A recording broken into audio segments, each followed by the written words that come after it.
The 4 negative principles and 8 faults to avoid.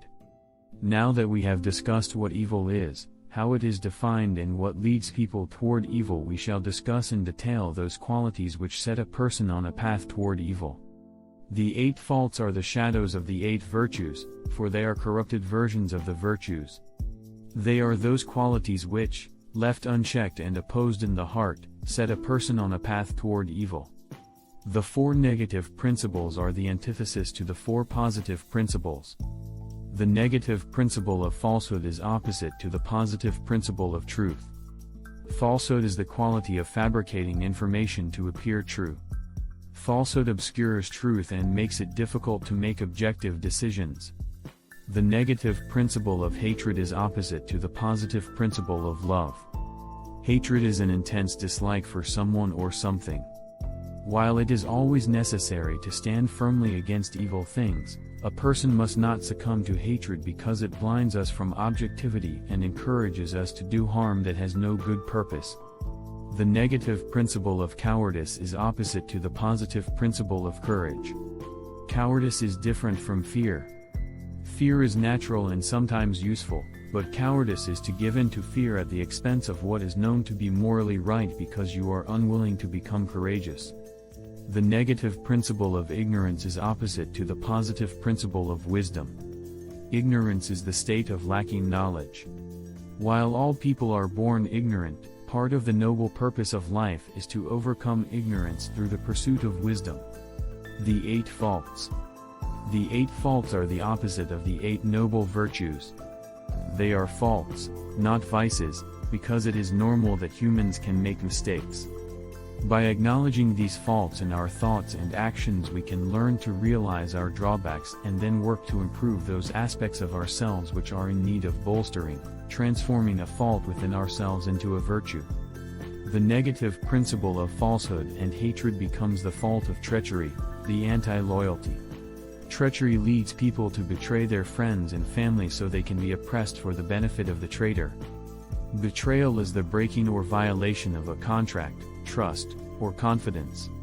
Treachery is the opposite of loyalty and creates conflict within a relationship amongst individuals, between organizations, or between individuals and organizations. The negative principles of ignorance and hatred becomes the fault of selfishness, the anti-altruism.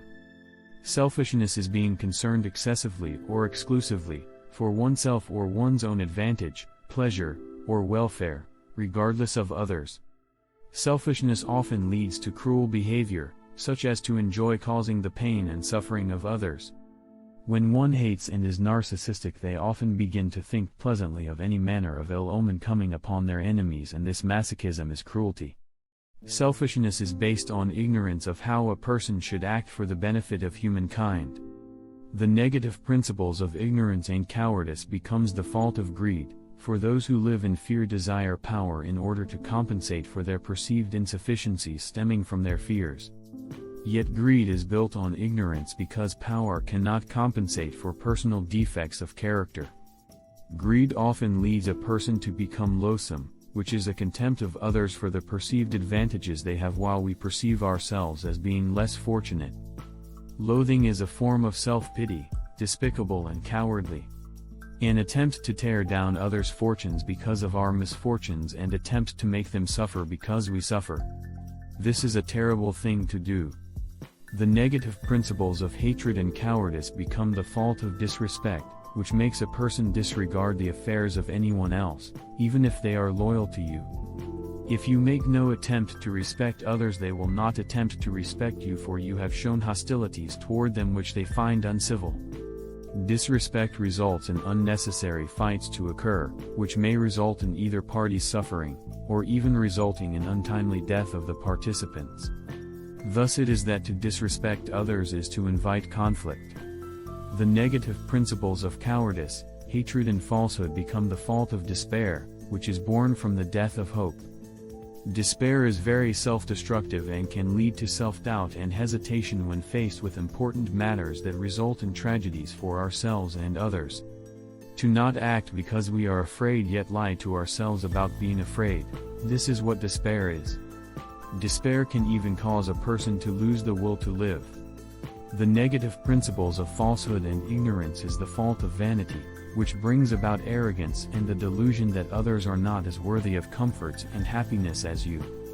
If you cannot look at others as being equally worthy of courtesy and value, then you will not treat them properly as they should be treated, and thus will disrespect them. This is to be conceited, the opposite of humility. The negative principles of falsehood, ignorance, and cowardice creates the fault of dishonesty, which is the opposite of integrity and caused by intentional spreading of a falsehood. Dishonesty is born from fears that one cannot succeed in goals through honest means. Sometimes we are also dishonest with ourselves and fabricate a belief as a means to avoid confronting a disappointing truth.